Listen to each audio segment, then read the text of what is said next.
Thank you for listening to the Drinks.com podcast, the business of online alcohol.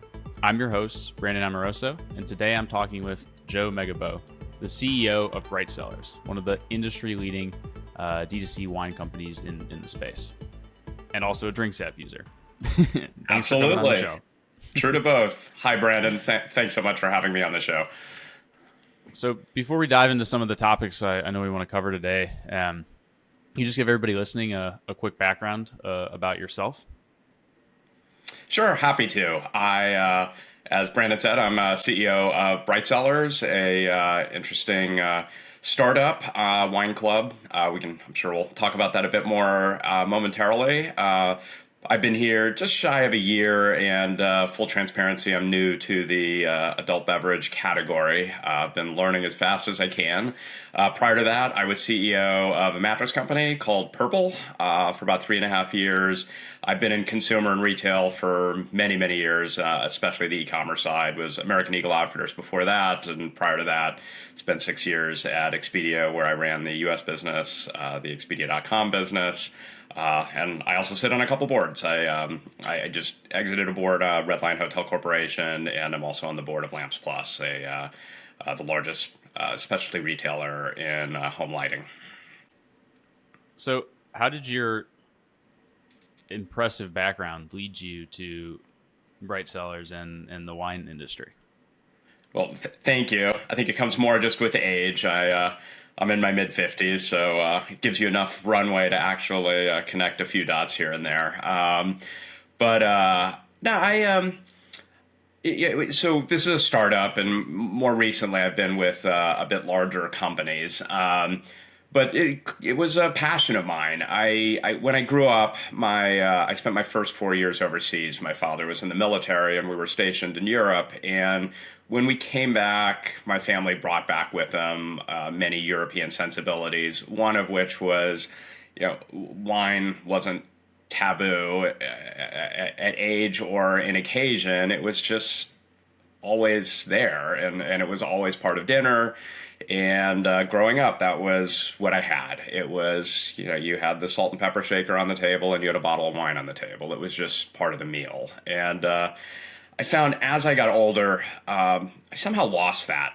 And when I started looking around, especially at the younger generations coming up, there's plenty of alcohol out there, but wine seemed to be aging up with the population and becoming more exclusive, more of an affluent product, and you see it in the numbers as well. I mean, unit volume is down, average price is up. It's become more selective, more exclusive, and it was off-putting to me, and it's certainly off-putting to the younger generation. I mean, you go to a really nice restaurant, and there's maybe a dozen entrees on the table that still takes a bit of thought to figure out what you want. And then the wine list comes over, and there's potentially 150 or 200 choices where, no disrespect, but someone with a PhD and a pretentious tin cup has to come over and navigate you through. Otherwise, you end up just buying the second least expensive cab on the list. And call it a day. And it just bugged me that I'd sort of fallen out of wine, and it bugged me seeing that this was not just me. It seems to be even much of a new generation. I was friends with some folks connected with one of the venture capital firms, and I heard about this. And from the very first time I heard about this business, which had been around multiple years already, but was in need of some new leadership, it just had me hooked. And not only is this a business that's trying to get back to, what wine is all about, which is joy, and it's something to be enjoyed, and getting rid of the pretension and the affect.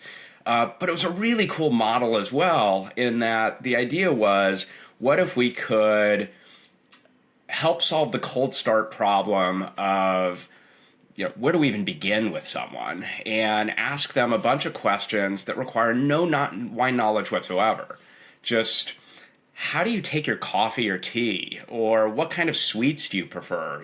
Dark chocolates or gummy bears? Or, just different taste questions that everyone knows. And from that, be able to deconstruct their preference for bitterness and sweetness and acidity and astringency and these kinds of things and get them started in a very predictable way, because we make all our own wine as well and we know our wine, and that match is something we can do very effectively. But then the really exciting part happens, which is we then get feedback, and we've got now millions of points of feedback from our consumers where as they rate the wines, it goes into a machine learning model where we're then able to get smarter and smarter to predict wines they may not even know they would like. I don't like Chardonnays. Well, it turns out you think you don't. What you don't like are oaky, buttery Chardonnays, but here's something totally different that we think you might actually enjoy. And we've got a really strong data affinity model around other people like you and their tastes and your tastes, where we can pull that together, and it gets smarter and smarter. The final hook, which really I think is where it makes as a business really interesting, is that then feeds our production model. So we've got all of these consumer taste profiles. We've got all this data of what's really resonating with our consumers, and that directly informs what we then produce. And because we're not on the farming side, we'll buy the raw juice from all over the world. We're able to then identify, produce, and finish wines from all over the world with all sorts of taste profiles that exactly match what our customers like. And that closed loop feedback system centered around customer at their core, really recognizing there's no wrong way to drink wine and each customer has their own tastes. It just, that was back to my roots, where it was just wine was just something to be enjoyed and everything else around it just seemed to be getting in the way. And I think the whole model just makes wine so much more accessible as well to the average consumer. And I see it all the time with my friends my age. Nobody really drinks wine. It's all like seltzers or, some random RTD that tastes awful and I can't stand it, but they're all like the Happy Dad or whatever it may be. But I think it's really important to be able to come into the industry as outsiders, to be able to connect better with this younger generation that's coming up, because there's so many other alternatives, whether it's RTDs or different product categories, and you need to be able to sort of connect with them in a different way. That's right. And part of that, while there's a underbelly of education we're doing, the goal here isn't to give our customers that PhD. The goal here is just help them understand in their terms what they like. And some of that meant throwing a lot of convention to the wind. I mean, we've got some fun little sayings on our site that really help keep our North Star. Things like, if it holds wine, it's a wine glass. Who says that certain wines can only be drank in certain drinkware and otherwise, oh my goodness, you're doing it wrong. It's like, turns out a red Solo cup is perfectly fine to drink wine if you're enjoying what you're drinking, while watching football and having a pizza, whatever. It's that's okay. It's about the enjoyment of the product your way. Which also means we don't view wine as an asset. It's not a collectible. Our wines are intended to be drunk, and on our website we say that wine should be poured, not stored. It's just finding these pithy little ways to really anchor who we are and what we do. But at the core, it's there's no right or wrong way. It's your way, and we're going to help do it your way, and let's get rid of all the rest. Yeah, and the ability to, like, nobody can do what you're doing when it comes to like in-store or retail, because they're not able to aggregate that amount of immense consumer data and then put it into like a model like you have, and then have that determine production and what actually gets sent to the customers. And so I think that part is really valuable in and of itself. Yeah, no, and that is the hook. And I don't know, that I'd say no one is doing it. As with any good idea, you always find some competition, and we think that's terrific. But it's such a tiny little corner of the category. I mean, even just online. I mean, it's mind-boggling to me as someone who has lived through many category disruptions in consumers, things have moved online, how microscopic the online side of wine and liquor still is, which is more so in the U.S. than elsewhere, just because of our regulatory climate here. But this is a very underserviced market online, and that obviously, given everything else that's happened with the enablement of the internet, clearly remains enormous opportunity for disruption. What have been some of the biggest opportunities you've noticed, or things you've uncovered as you approach? I think you mentioned 1 year almost now in the wine industry. That's right. What are your biggest takeaways thus far? What are the biggest areas of opportunity that you're seeing? Well, some of it is just it's a very immature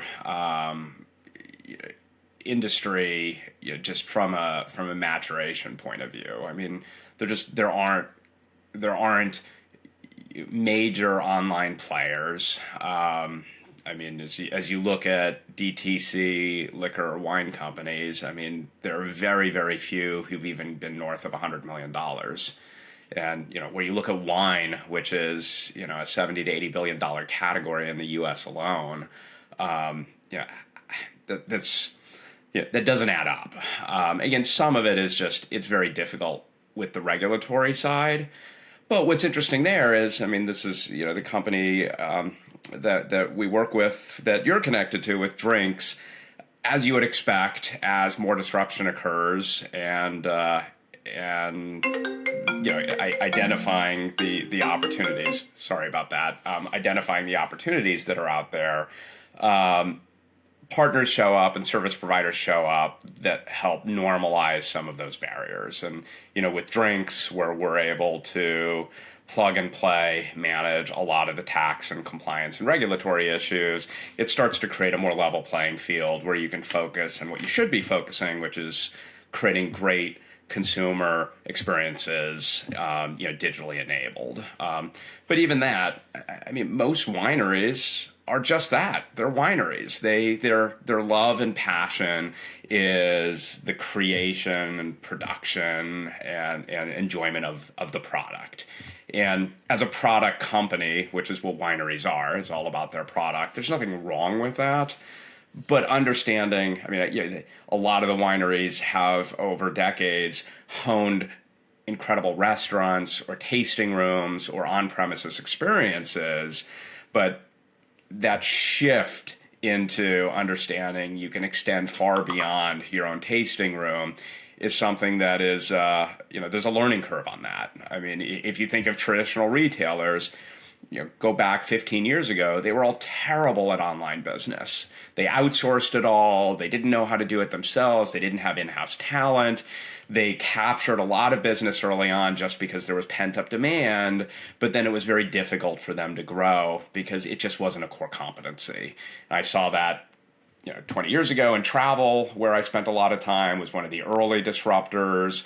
I saw it in retail, and I'm starting to see it here in wine, where we're just on the early stages where this is going to have to become a core competency, and consumers, the demand is there. It's just being underserviced.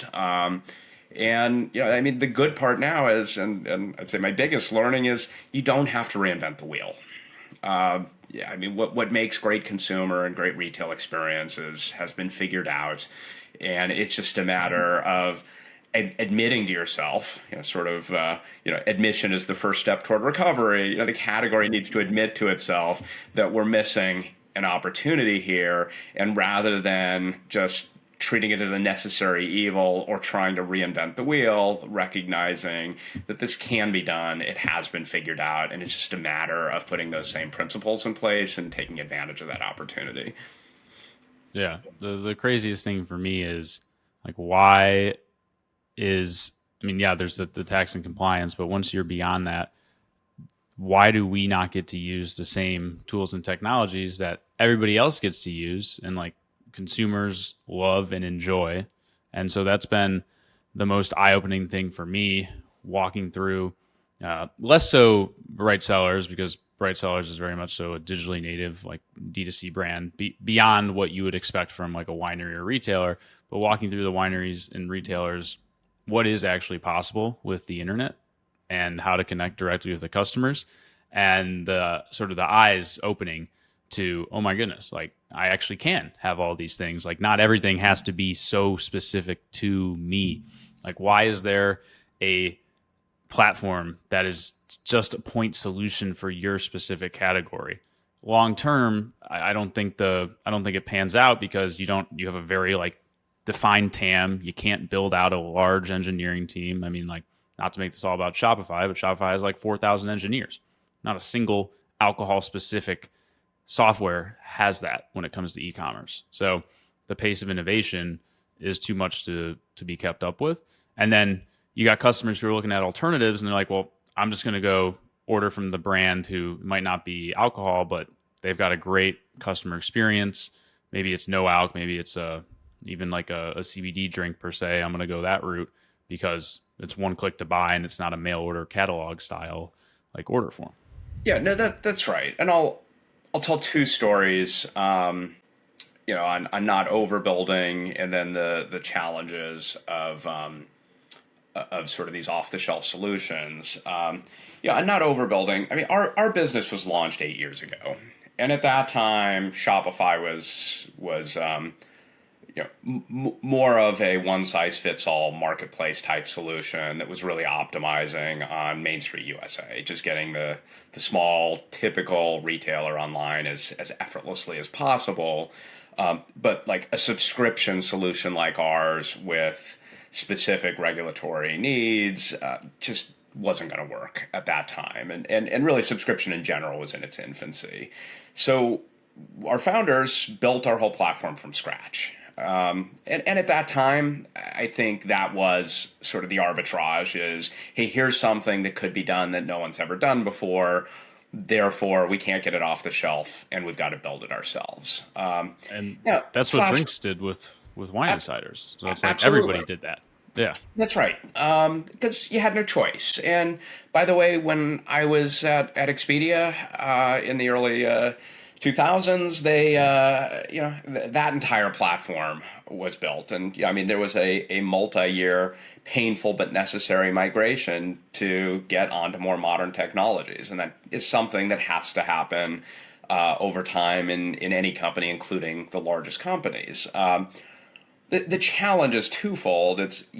It's not even just finding the time to get rid of the as they call technical debt, but structurally, there's sort of a you can easily end up with strategic barriers within your own company just because of how you're organizationally set up. I mean, in my case, I had a very, very talented team of developers. I mean, we had 12.5 people in our IT organization who had enormous pride for what they built, and their entire livelihood was around maintaining and advancing that platform. So, how do you ask that team and that leader to say, hey, is there another way? That at the end of the day is kind of like saying, hey, go find a knife and then, stab all your own jobs in the back with it. It's just, it's kind of an unreasonable ask. And in our case, I ultimately had to come to a very painful decision. Was the only way forward was a massive change. And I made the call that we were just going to no longer have an in-house development team at all. And we needed to get on standard platforms in the form of Shopify. But the painful part of that is I don't think we ever could have succeeded at that if I didn't start by saying I need to own up to the fact that we no longer need this engineering department. Because that's what we're going to be paying Shopify for. And the amazing thing is we got live on it fairly quickly with partnership with Drinks and some other players in the Shopify network. And the total cost, literally the total cost to build it out, not run it, just, there's startup costs on these things, and that tends to be a barrier as well.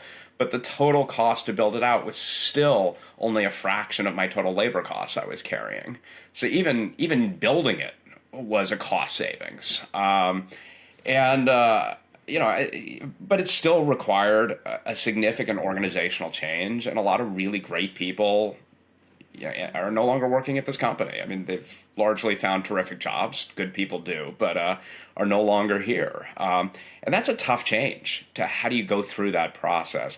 But then the flip side is, the advantage of custom is you get exactly what you want. And like in wine, I'll give a specific example on something that we had struggled with. In traditional retail, as you think of order history, and we're all quite familiar with this, order history is just that. It's the history of your orders, which means you look at, here's the order I placed 3 weeks ago, and what was in that order, and how much did I pay for it, and was it all shipped? I mean, basic information like that. With something like a wine, I care less about when I bought that bottle of wine. What I care more about is, what did I buy from you, and have I drank it or not? Which we call the wine cellar. But it's a product-centric view of order history, not an order-centric view of order history. We want to be able to present, here's all the wine you've ever bought from us, and let's let you play with that and review it and manage it. Well, sort of the hierarchy of information in Shopify doesn't have that concept. There's products and there's orders, and products are a child of order, and that's how they present the information. So, that's where, those are the trade-offs, is then how do we use these off-the-shelf solutions that make it right for our customer? And, that anything's achievable, and we've got that rolling out in a matter of just a couple weeks here. But there's always trade-offs, and that's part of what has to be balanced, is how do I make sure I'm still getting it right for the customer in an efficient and viable way, but also how do you make sure you can still service the specific needs of your business? Well, that total cost of ownership is a big one for a lot of the merchants I speak with when they're evaluating making a move to Shopify, because you don't have to have the same internal resources that you need to have if you are on a proprietary platform.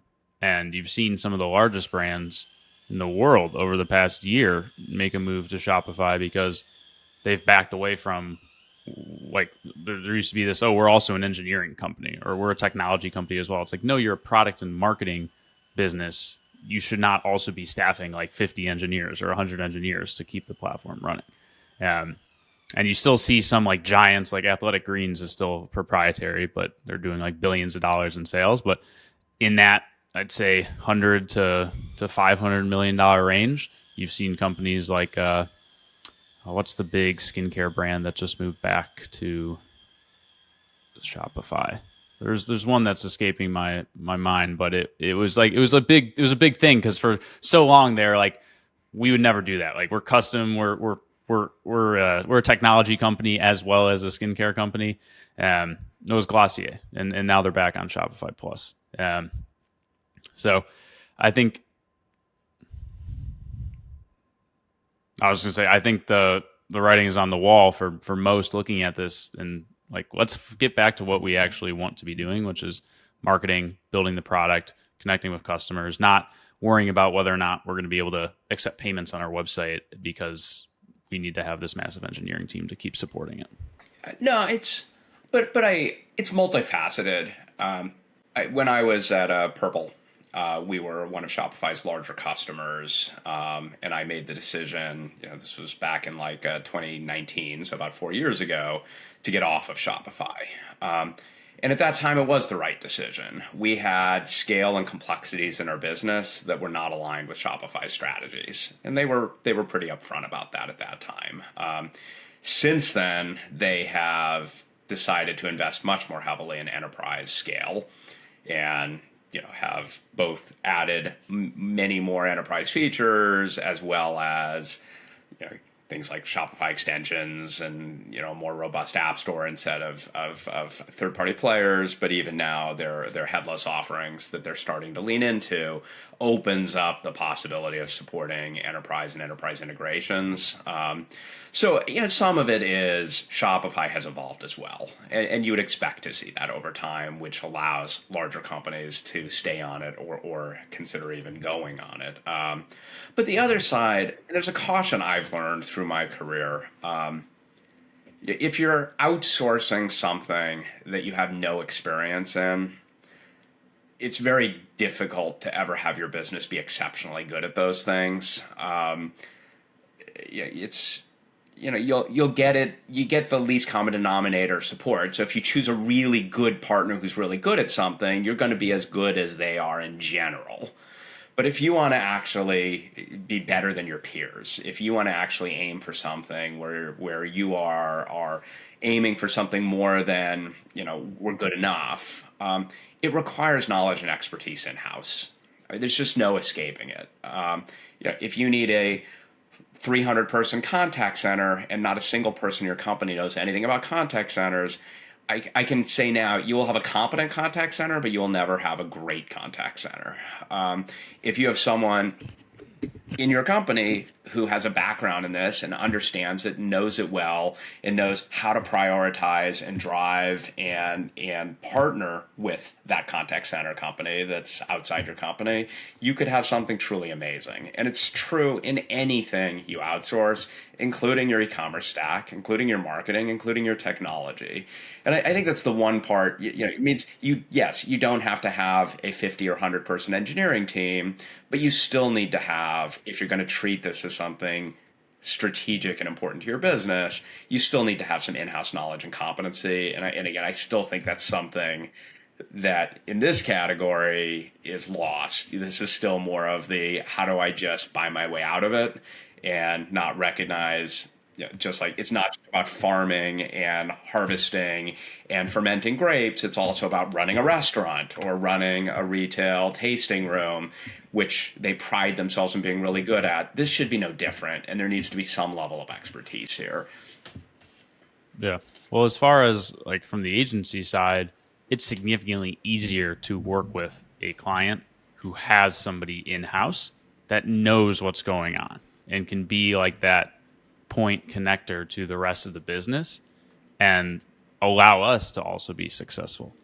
Because if that person isn't there, then it makes things really challenging. Like working with O'Neill, we have their director of ecom. That's like our go-to, and he's the one that sort of steers the ship, and we provide all of our expertise that we bring to the table from the variety of clients that we work with, and he brings the O'Neill side of things to the table and also what their goals are and what's going to make them unique. But if that wasn't there and we were just doing everything in a vacuum, then it'd be mediocre. That's right. And it's a mistake I see made over and over across many companies. If we're not good at it ourselves, let someone else manage it. And again, I think there's a difference of utilization of labor and overhead and outsourcing things that still need to be strategically important to you. And that's part of the maturing that needs to happen in this category. Mm-hmm. Sort of unrelated to alcohol, but what do you think of the last couple of years? It seems like a lot of the very SMB focused technologies have started to work their way up market aggressively.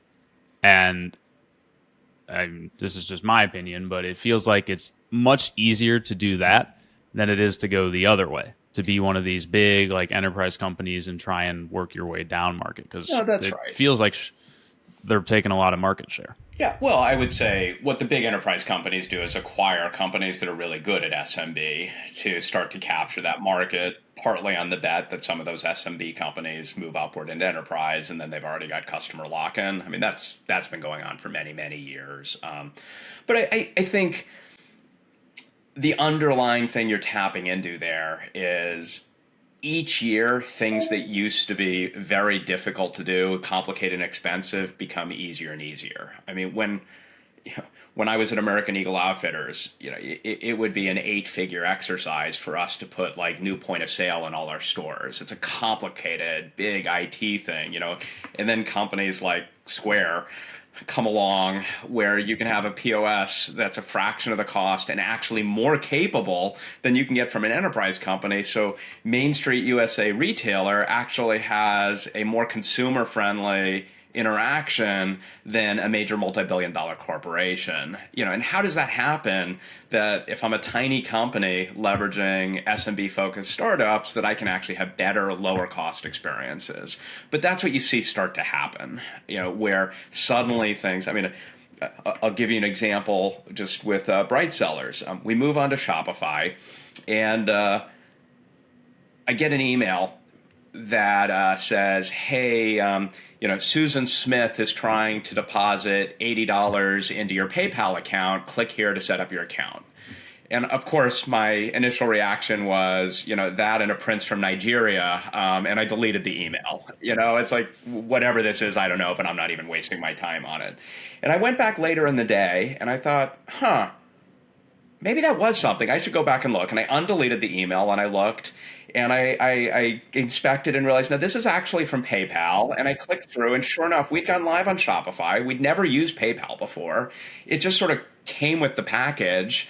But because it's running through a separate payment flow, we still have to wire PayPal up to our bank account so that we can receive deposits. So I got my head of accounting on, we wired it up, and literally 15 minutes later, a bunch of money just started flowing into our bank account. Now, I compare that literally the same week, I'm chatting with a peer of mine who is at a much, much larger company who just spent nearly $200,000 with an integrator to turn PayPal on his site.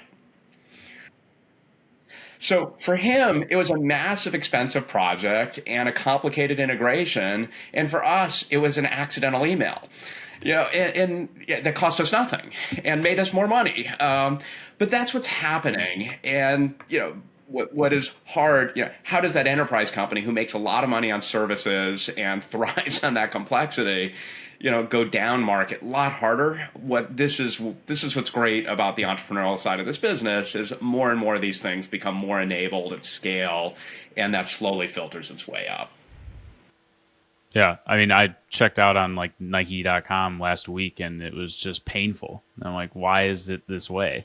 But I think that's what's exciting about being on the startup side and being in the entrepreneurship space is that you almost get to be a little bit more innovative because you're not spending your time doing a $200,000 project to put PayPal onto a website, which is just an obvious, like, yes, this should be here, versus what I'm sure that colleague of yours would rather be focused on is like other things, like about growing the business or versus trying to deal with an integrator to do the $200,000 PayPal integration. Yeah. Well, I got a couple fun questions for you before we wrap things up here. But before I dive into those two, are there any things that you're really excited about over the next, I don't know, 1 year, 3 years, 5 years, 10 years, whatever you want to pick? Doesn't even have to be alcohol specific either. I'll focus on our business. I think with this focus on customer and this newer customer and this younger customer, it unlocks all sorts of interesting things. I mean, the focus on packaging and sustainability. I saw a report that showed in France on a volume basis, more wine is consumed out of boxes than out of bottles. Which would seem blasphemous here in the U.S. But this is more about culture and precedent than it is about cost or convenience or servicing customers. So as you think about different packaging, whether it be plastics or box, bag in a box, or as you think about single serve, why is it if I just want a glass of wine, I have to commit to a whole bottle of wine? As I think about even just, you brought up, RTD. We just launched our first RTD product, but it's true to who we are. It's a reinvention of how to think about wine. I mean, we found some partners where we were able to have a true Jalisco blue agave plant that you make. Any fruit-like plant with sugar content can be fermented and turned into wine, and we can actually make a wine out of the same plant tequila is made out of. Now the point isn't is that a good wine to drink. The point is that wine can be used in other mixes, and we've got a phenomenal margarita. I mean, it's really good. That is actually a wine-based product, which also opens up all sorts of legal distribution opportunities in the U.S. as wine is treated differently than other alcohols.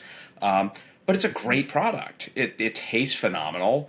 It's about half the ABV of a typically high quality margarita, and is a healthy product. So whether it's new products, new formulations, new packaging, even the low alcohol, zero proof, those kinds of things, is a way to get into this space. And our point of view is, we think the winners are going to be the ones that follow the customer. Where's the demand and how are you servicing them? Which is, instead of trying to get customers to operate on your terms, how do you operate on your customers' terms? And I think there's going to be a lot of transformation and consolidation in this industry as we get back to servicing the customer and not just servicing those on the high end with means. So that's exciting. Yeah, the servicing your customer. When I was talking to RNDC, they distribute Happy Dad, which is the product that the Nelk Boys started, and like that's the perfect example of just servicing your customer. And then that came out of that, and then I got introduced to the product not even through that. It was just like it's like nationally distributed now. But that type of like listening to your customer and then having the authenticity is something that's becoming more and more important as consumers sort of see through the BS. Yeah, no, but you're hitting on.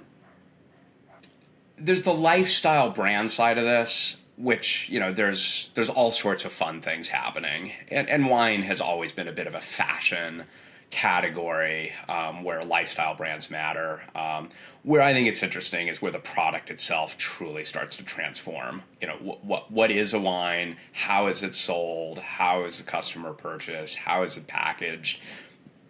How is it consumed? I mean, it's not even just the brand around the wine and servicing different markets or minorities or other underserviced players in this category. It's rethinking what's the product itself.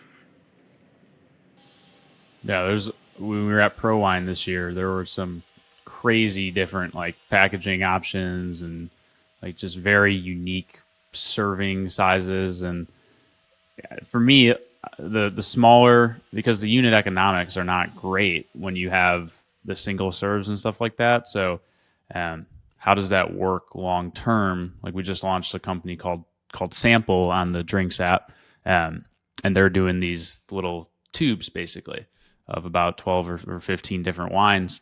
I'm just not sure. Like, are you able to make that work?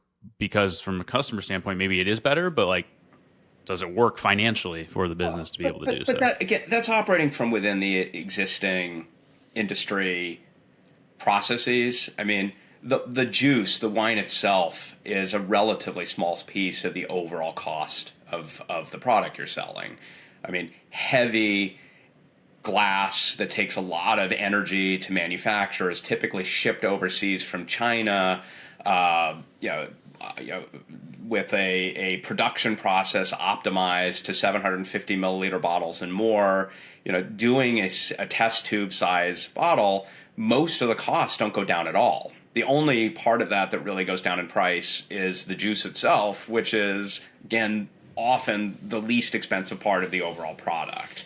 But again, that's trying to force fit a different solution into an existing infrastructure. And again, as you're talking out 5 years, I mean, you brought up beauty. I mean, there are many categories that have a lot of liquid or soft good type products in a variety of sizes and shapes that don't suffer from the same unit economic problems, but they've actually adapted the industry around the consumer need instead of trying to force fit these things into existing production processes. And again, I think scale is going to matter here. I mean, this is where it's hard to be a startup because investing in the capital in these things is hard. But if the consumer demand is there, the industry will get there as long as we have players who genuinely follow the customer. Yeah. That all makes sense. Yeah. Well, the fun questions. What's your favorite wine memory? My favorite wine memory. Clearly, I have not been prepped on these to think about ahead of time. That's the point. Yeah. So, can I do a long form answer? It's not that long. But, sure. Go for it. Yeah. When I was my dad borrowed a joke that he had seen and used at home. When I was young, my dad, I was probably 8 or 9, came home a little frustrated and took his wine glass because wine was always at dinner and said, "Children, I have a brother. Children, it's time for you to learn how to properly drink wine." And he held up his wine glass and he pointed to the far side of the glass and he said, "Never drink from this side of the glass, only this side." And we had lots of questions about, well, how do you know which side it is? No, no, no, no, no, just never drink from this side. And we went on and on. I'm giving you the somewhat shorter version of this. And he finally held up the glass. He stuck his chin in the glass and put his mouth on the far side of the glass and tried to drink, and the entire glass of wine poured down his chest and onto his shirt and stained everything, and put it down and said, "As I said, never drink from that side of the glass," and went back to eating his dinner. And my brother and I were hysterically laughing, fell out of our chairs. And but there's, well, that's a fun dad moment and a classic dad joke. It's back to, that wine was just part of the family. It was part of joy. It was something to be experienced. And, at a very young age, that's what it's supposed to be about. Not how dare you spill a drop of wine, and the correct way to drink wine, is about manners and etiquette. So I just, that will always be with me. I think that's what's so cool about wine is it's more about the people and the experience than sometimes even the wine itself. That's absolutely. Last question. If you could share a bottle with anyone, what would it be? And then who would you be drinking it with? Oh, so I'm gonna dodge that question. I'm gonna dodge part of it. I'm true to Bright Sellers. I'm in an exploratory phase right now. Like, what I've discovered is how many kinds of wine and the breadth of wine that I never knew about. And I'm a movie buff too, and I dodged the question on what's my favorite movie. It's like, pick a category. I have many favorite movies. Like, I'd never heard of what a Teraldigo is. If you had said that, I would have thought, is that something that doctors do? I'd never heard of what a Teraldigo was, and I tried one, and I was like, this is fantastic. I really love this wine, and so right now, it's an old world grape that apparently nearly went extinct. It apparently has been harvested here domestically, mostly in Lodi, and I should be more of an expert on this than I clearly am. But at the end of the day, what I cared about is I know what a Teraldigo tastes like now, and I really like that taste. And that to me is more of what this is about. So I'm in my exploratory phase, where what is most exciting to me would be trying something I've never tried before with a good friend and having the experience and the adventure of that, than just having my go-to. At which point I kind of feel like, okay, now I'm done. So I say it's the wrong question, my friend. It's the wrong question. But who it would be with? Ideally, my family. I mean, who better to share with than your family? I think that's actually the same response that everybody has given thus far to that question. Whether it's wife or family, that's been the predominant response amongst everybody who I've asked that. So I think, again, it's another really cool aspect about wine. Absolutely. Absolutely. Well, thank you so much for joining us. Before we hop off, though, can you just let everybody who's listening know where they can find you or Bright Sellers online? Sure. Well, Bright Sellers, there's this thing called the internets. I hear it's a fad, but we're betting on it. And find your favorite search engine and search for Bright Sellers, or if you're so bold, you could type brightsellars.com. That's CELLARS.com. And I'm in all the usual channels. You can find me on LinkedIn, on Twitter. I'm just Megabow. At LinkedIn, I'm Megabow. So find me in all the usual channels, and I'm always happy to chat with anyone. Awesome. Well, thank you so much for coming on. For everybody listening, as always, this is Brandon Amoroso. You can find me at drinks.com or on your favorite search engine. actually type in drinks.com, because if you type in drinks, you're going to find who knows what. But thanks everybody for listening, and we'll see you next time.